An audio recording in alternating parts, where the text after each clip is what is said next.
We build campaigns, brand and generic. Okay. So why do we do that? So let's say that 10 people see the keyword United Way. How many people click, do you think? They've typed in United Way and they see the advertisement there, and you are United Way. So they have intent to find the brand. How many click? Well, if that's what they're searching for, there probably been like a higher chance of them clicking on it. Let's say like 7 or 8, let's say, right? What about somebody who types in our community or stable income? How many people are going to click when we have our United Way ad there? Not many, because everybody, that could fit into so many different categories.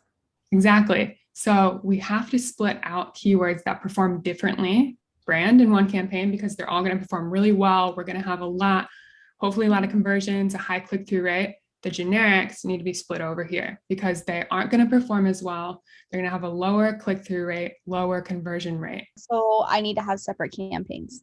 Correct.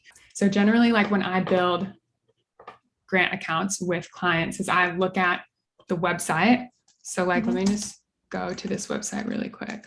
I always have how you can help or, support in one campaign. Like I like to have those separately. Oh, get involved. So I'd have a get involved campaign that would have the annual campaign, ways to give, take action. These are all separate ad groups. And then the donate is a separate ad group. So then another campaign that I would do is I generally like to have like our services as one campaign as well.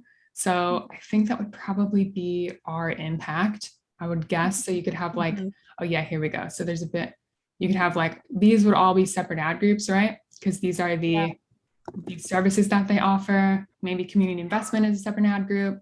I personally find that if you split it out a bit, that it's easier for you to manage and they're higher quality, right? So you get higher quality scores, higher ad relevance, because the key here is really that the advertisement is specific to the keyword. That's really what you're going for at the end of the day with everything.